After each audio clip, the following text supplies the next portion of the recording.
मेरा नाम वैलेरी हेस है। मैं इंडियाना राज्य के लिए बच्चों के कल्याण विभाग में काम करने वाली एक केस वर्कर थी। मैं पिछले 6 महीनों से छुट्टी पर हूँ। मेरे थेरेपिस्ट का कहना है कि शायद इससे मुझे मदद मिलेगी, इस घटना को रिकॉर्ड करने से, इसे अपने अंदर से बाहर निकालने से। वैलेरी हेस ने थकी हुई और घबराई हुई आवाज में कहा, लेकिन असली मुश्किल इसे बाहर निकालना नहीं है। असली मुश्किल ये है कि यह सब सच है। मुश्किल ये है कि मैंने उस रिपोर्ट पर दस्तखत किए थे, पुलिस ने किए थे, मनोवैज्ञानिक ने किए थे। हम सब ने वह सब देखा था और हम सब ने झूठ बोलने के लिए हामी भर दी थी। उसने अपनी बेचैनी जाहिर की। वह फाइल बिल्कुल आम थी, उसे एमंस केस कह सकते हैं, यह नाम सही रहेगा। एक शिकायत आई थी, पड़ोसियों ने चीखने चिल्लाने की आवाजें सुनी थी। माँ लाटोया का दावा था कि उसके 3 बच्चे ठीक नहीं हैं। पुलिस रिपोर्ट में अजीब बर्ताव और शायद पूरा परिवार एक ही वहम का शिकार है जैसी बातें लिखी थीं। वैलेरी ने बताया, मैंने ऐसा पहले भी देखा है। गरीबी, तनाव, दिमागी बीमारी का इलाज न होना, ये सब भी भूत प्रेत पैदा कर देते हैं। मैं उस घर में यह सोचकर गई थी कि मुझे एक ऐसी माँ मिलेगी जो बस टूटने की कगार पर है। वह आगे बताती रही। Valerie Hayes, tired and anxious, said that she found a house that felt like something had taken over it. It was very cold there. Even though it was the hot month of July, the inside of the house was as cold as ice. The air was heavy, like the moment just before thunder strikes. She said that Latoya met her at the door. Latoya was not anxious. She was completely empty inside. That was the first thing Valerie found strange. Latoya had moved beyond fear. She was just waiting for something. Latoya whispered that they were in the basement. It likes the dark, Valerie asked. It? Mrs. Emmons. Who is this it? Latoya glared and said, It doesn't like guests. घर में सब कुछ तहस नहस था। Furniture उलटा पुलटा पड़ा था, लेकिन सबसे परेशान करने वाली चीज थी पैरों के निशान। छोटे छोटे कालिख से भरे पैरों के निशान। वे निशान किचन के काउंटर पर थे, दीवारों पर थे और छत की तरफ जा रहे थे।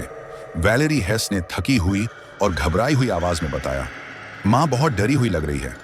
हो सकता है किसी नशे का असर हो, वैलेरी हेस ने थकी हुई और घबराई हुई आवाज में कहा। तभी उसे वह आवाज आई, धड़ाम! बेसमेंट से एक बहुत भारी जोरदार धड़ाम की आवाज। वह लड़के के साथ खेल रहा है, लाटोया ने डर के साथ कहा, कांपती हुई। बच्चों, मैं वैलेरी हूं, मैं आप लोगों से बात करने आई हूं, वैलेरी हेस ने मुलायम और सांत्वना देने वाली आवाज में कहा। माया, वैलेरी हेस ने मुलायम आवाज में पुकारा। बेटा, मुझे तुमसे बात करनी है, वैलेरी हेस ने मुलायम स्वर में कहा। उसे तुम पसंद नहीं आई, वैलेरी हेस ने डरावनी आवाज में कहा। किसे पसंद नहीं गई माया? वैलेरी हेस ने विचारशील होकर पूछा। उसे जो मेरे अंदर है, माया ने आम आवाज में लेकिन डरावनी ढंग से कहा। ठीक है लाटोया, मुझे लगता है हमें इन बच्चों को तुरंत अस्पताल ले जाना होगा, वैलेरी हेस ने सामान्य आवाज में कहा। वह उन्हें यहां से जाने नहीं देगा, लाटोया ने कांपती हुई आवाज में जवाब दिया। निकल जाओ यहां से, 8 साल के बच्चे ने गुर्राती और गहराई से कहा।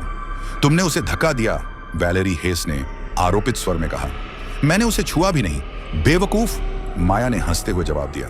तो फिर उसे किसने फेंका? वैलेरी हेस ने घबराई हुई आवाज में पूछा। उसने फेंका, माया ने निर्देशित करते हुए कहा। तुम्हें यहां से चले जाना चाहिए, वैलेरी हेस ने फुसफुसाते हुए घायल अवस्था में कहा। माया, वैलेरी हेस ने चिल्लाते हुए कहा। हे भगवान, ऊपर देखो, लाटोया ने घबराई हुई आवाज में कहा। मैं तुम्हारा नाम जानती हूं, माया ने भारी और कर्कश आवाज में कहा। मुझे पुलिस और एम्बुलेंस को फोन करना होगा, वैलेरी हेस ने घबराहट में कहा। माया, क्या तुम मुझे बता सकती हो कि उस बेसमेंट में क्या हुआ था? डॉ इनोए ने नरमी से पूछा। माया, तुम्हारी माँ ने बताया कि कुछ दिनों से तुम्हारी तबीयत ठीक नहीं है, डॉ इनोए ने नरमी से कहा। वह अब बिल्कुल शांत है, वह बस इंतजार कर रहा है, माया ने प्यारी बच्ची की आवाज में कहा। वह कहता है कि तुम अपने परिवार को फिर कभी नहीं देख पाओगी, माया ने डरावनी आवाज में कहा। वह कहता है कि तुम अगले 20 मिनट भी जिंदा नहीं रहोगी, माया ने दोहरी और बिगड़ती हुई आवाज में कहा। अरे इन्हें क्या हो गया? पुलिस अफसर ने हैरानी से कहा। इनकी गर्दन, डॉ इनोए ने हैरानी से पूछा।